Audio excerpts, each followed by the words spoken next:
You would expect him to feel a little defeated, a little gaunt, anything like that, but it wasn't that case. He appeared confident, he stood tall, but most importantly and most notably, when he walked inside the courtroom, the first thing that he looked at was his family. In terms of presenting the electronic evidence or getting their witnesses lined up, it may be part and parcel of the defense's strategy to push this case to trial as quickly as possible. Meanwhile, there are other reports that Diddy has stopped eating. This could be because he isn't enjoying the food, but it also could be because he's paranoid that someone is out to get him and may slip poison into his food. Diddy and his legal team have been doing everything they can to keep him out of jail, but they've had little success so far. His family has shown support, speaking out on his behalf, while his behavior in jail and court seems to be sending a deliberate message. With recent shocking developments, let's explore why Diddy fears for his life in jail, what his rival Suge Knight has said about it, and why he has maintained a calm demeanor in court. Diddy's trial has been dominating conversations, but how is he really doing? It seems he's trying to project confidence, but that might not last long given what we know about him.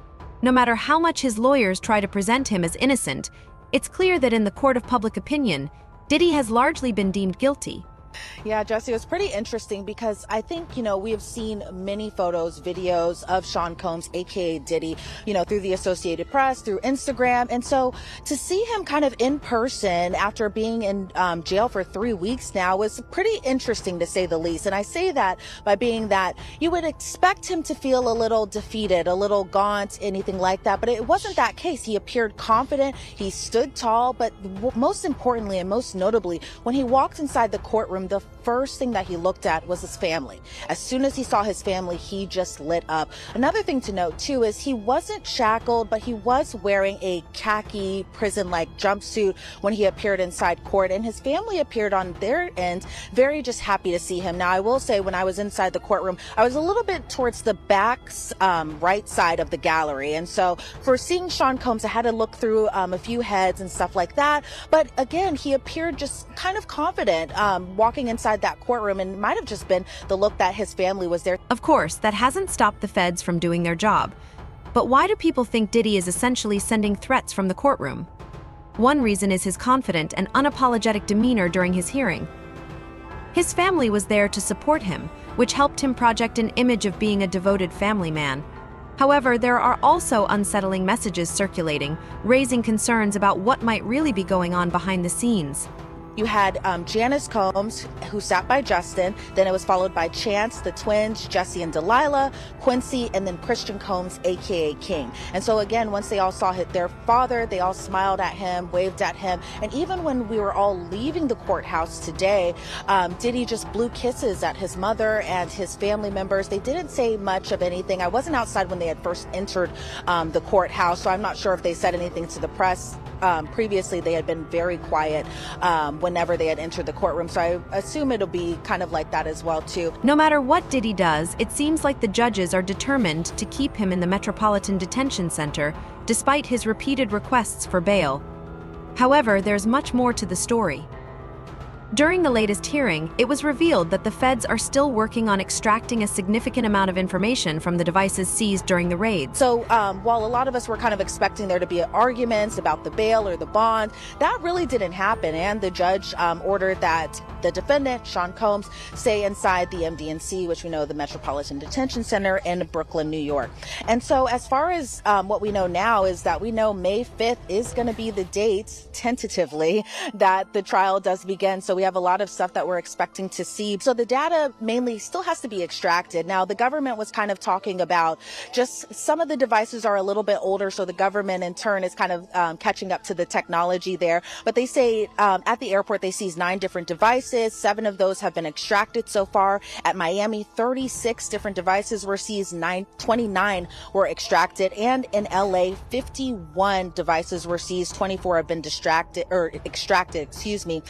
They say the 8 terabytes of data, that information could come about in the next 2 weeks or so, and they're working on the production, another production of the subpoena returns. And so the defense pretty much didn't object to too much inside the courtroom today. Agnifilo also appeared kind of confident during his arguments. I know a lot of people were kind of expecting for the bail or bond argument to be happening, but that didn't happen, and it appeared that the defense kind of, I'm trying to find the right word here, but they were pretty much complying with all the prosecution's arguments and plan to kind of have everything all good and set to go by May. Now, by the time the end of the year is to happen, I forgot one big turn right here. They did mention that a potential superseding indictment could come. Former federal prosecutor Eder commented on the ongoing proceedings, stating that it's highly unlikely the case will actually go to trial in May 2025 due to the overwhelming amount of evidence that still needs to be reviewed. I'm joined once again by our general counsel here at Law and Crime, Elizabeth Vulai, but also I am joined by criminal defense attorney Nima Rahmani. Good to see you. Thanks so much. Happy to have you both here. Nima, I'll start with you. I mean, the idea of a May 2025 trial date, and we talked about it before on the show, that Sean Combs, if he thinks he's going to be locked up, obviously wants to go to trial as soon as possible. I get it. He's kind of putting the prosecution's feet to the fire. But you heard Elizabeth, terabytes of data, all this to go through, a production schedule. This really going to happen in May, this trial? Probably not, but Diddy's lawyers may want to jam up the government if they think there's any chance they're not ready in terms of presenting the electronic evidence or getting their witnesses lined up.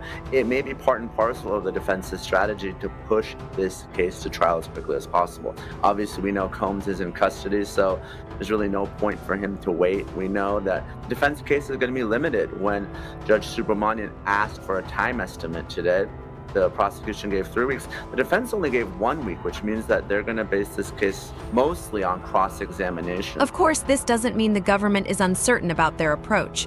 Many experts have pointed out that the RICO charges will allow the feds to charge Diddy for multiple crimes all at once, making their case much stronger. So the government is going to be kind of rushing a little bit. I understand that they're still getting subpoenas are being responded to still. So they don't even have all their evidence together yet.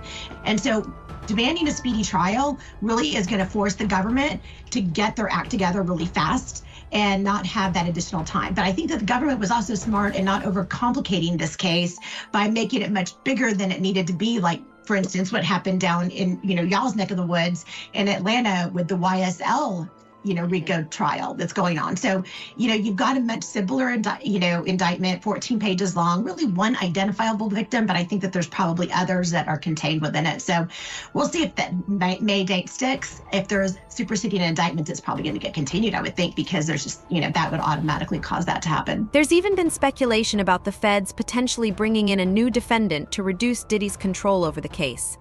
If he is no longer the sole defendant, it could complicate his defense strategy. The superseding indictments, I don't know if they'll necessarily be new charges against P. Diddy, maybe, or maybe more identifiable victims. But I think that you're also going to maybe potentially see some co-conspirators that are identified that played a significant role in this vast conspiracy that's taken place over the course of the last 30 years. So, with other defendants involved, that can also, Sean Combs will be in less control over when this trial goes and how it plays out. Well, let's talk, though, about the fact the feds don't play. I mean, generally, they don't bring a case until they have their ducks in a row and the evidence ready to go. And so I have to believe that, yes, some of those things might cause delays, and it's a great defense team. But I also think the feds are well prepared with evidence on hand to proceed against him. Oh, yeah. They took their time on this. Additionally, while Diddy's lawyers are attempting to portray any wild parties as consensual, everything could change if the 120 new allegations mentioned by attorney Tony Busby are officially filed. Since minors cannot give consent, this introduces another complicated layer to the case. What they probably want to do is push this case as quickly as possible, because we know under the Speedy Trial Act, once they waive time or time is excluded, the government technically has to get this trial within 70 days.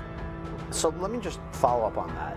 If he's hit with a superseding indictment, right, and we don't know what those charges could be, we don't know if there could be multiple defendants, we don't know if they're respect to potentially minors.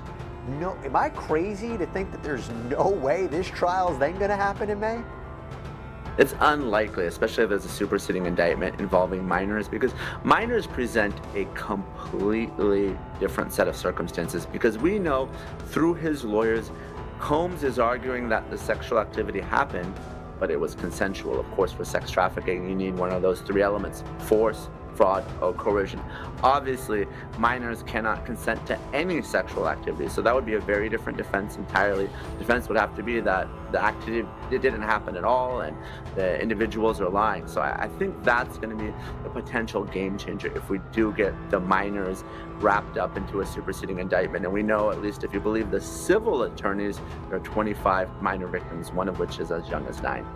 And those suits haven't been filed yet, but that's what Tony Busby, this Texas attorney, has indicated that we should expect to see in these laws. Moreover, there's speculation that Diddy may have had direct involvement in leaking a tape of an A-lister that's reportedly circulating in Hollywood. Some believe this could be a message from the rapper warning others to stay silent or risk having their reputations ruined. We've got an attorney with us now. We have Ariel. She's joining us now. So who do you think that this star is, that we've got this unidentified male, and how could this be impacting the case? I know who it is, which I'm not going to say out of respect, but how is it going to impact the case? I think the impact would be more so if that person was revealed. It would be, I think, shocking to everyone, kind of shocking, but not shocking at the same time. And I think it would just goes to show about the pattern of Mr. Combs' behavior against other people, like Mrs. Ventura and like the person that was in the video. After all, the feds have already claimed to possess evidence showing that Diddy attempted to contact witnesses to threaten or coerce them. This has been one of the major reasons for his repeated bail denials. I think it's more so about him being a flight risk than tampering. We have seen some evidence where he, specifically with one of the members of Dirty Money, as we all know, Don Richard had filed a lawsuit against Diddy, and then the other member of that Dirty Money group came out and essentially undermined her claim and said, oh, well, I didn't see anything, I don't know anything about this. And then we later found out that Diddy called her 54 times in a row. So I think that those situations lend to maybe some issues with tampering. And I do feel like there are victims who are scared to come forward, including my client. She was very nervous about if he was going to get bail this week. And once I told her, and then come after people, including her and some of the other individuals. And she was very relieved when he did not receive bail. So I think the issue is a combination of things, not only tampering, but more so of a flight risk. Ariel Mitchell, the lawyer representing one of Diddy's accusers, believes that the feds are clearly determined to keep him from walking free, given the treatment he's currently receiving. Despite his offers, which even included a $50 million mansion, he remains in jail. In a lot of situations, you know, again, in America, we have innocent until proven guilty, but then there's a certain amount of guilty and a certain amount of innocent. So I think we're leaning more towards the guilty side just because of what we've seen in the past with Mr. Combs' behavior, what we've seen in terms of the sheer amount of plaintiffs in civil court who have filed cases against him, as well as, like I said before, him being a flight risk and having the means and wherewithal to actually take flight and leave the country so he doesn't have to face his crimes in criminal court. So I think taking the totality of the circumstances, the court is being careful to make sure they don't do something that allows Mr. Combs to avoid justice. It's worth noting that Diddy's son, Christian King Combs, may soon have to take the stand. He has already faced accusations of sexual assault, and Diddy's former bodyguard, John Deal, has implied that Christian was behind the leak of the Cassie video, suggesting he was unaware of the implications of his actions. He's teasing the federal government. And I told y'all, the Southern District of New York do not play. So King Kong just put another battery in their back. And you see after he did that shit, something get leaked to the press. Do you notice that, right? As soon as he did that dumb shit, talking about, well, we did this and we did that. We had this over here, y'all went to the wrong house. Some went to, he said, well, we're gonna show you how wrong we are. Yo, CNN, run this. Action, roll them. Don't play with the feds, bro. Because you got to realize this. They got a lot of time. All they got is time. Deal also emphasized that no matter how much people may wish for a swift trial, the feds have the determination to prolong the proceedings for as long as necessary. He suggested that ultimately, they are likely to come out on top in the long run. They gonna sit there, people sitting up there, and they want something. See, people like a fix. They need that fix real quick. They want them to hurry up and charge Diddy with something, or see what they got on him. The feds gonna take their time. May take 6 months, may take a year, may take 2 years. They got up to 3 years to bring their case up. They got 3 years. So they checking everything about them. They're gonna dot all the I's and cross all the T's. Meanwhile, it seems that more famous victims may begin to speak out against Diddy. According to Jaguar Wright, even the legendary Janet Jackson was not spared from his alleged behavior. Meanwhile, when she married that billionaire, all of that was going on when Diddy was harassing her. Oh. Because he's been harassing her. Oh, shit. For years. Janet? Yeah. Damn, man. And they won't talk about it. I can see him. So when I hear Orlando bringing up the Janet Jackson thing and saying it in his little code word, I know what that means. I know what he's saying. But the truth is Janet is under heavy scrutiny. She did what she had to do to survive. She's strong. It's just that Jackson family stigma. Meanwhile, Diddy's accusers' attorneys, including Gloria Allred, continue to advocate vigorously for justice on behalf of their clients. It's really all about power and abuse of power. Prominent attorney Gloria Allred, who has represented accusers of Harvey Weinstein, Bill Cosby, and R. Kelly, speaking exclusively with Eyewitness News. She now represents an undisclosed number of Sean Diddy Combs' alleged victims, including Talia Graves. The trauma of the assault has taken a toll on my mental health. Consent is a big issue, and it is the government's burden in a criminal case to prove any charge and all charges beyond a reasonable doubt. That's a very high burden of proof. Combs is now asking a federal judge for a trial date next April or May, and we could see ex-girlfriend Cassandra Cassie Ventura take the witness stand. This despite an undisclosed settlement reached one day after Ventura filed a lawsuit against Combs last November, accusing him of rape and abuse. Even if there are confidential civil settlements, there's always an exception in the law. They can still testify in a court of law if they are subpoenaed to do so.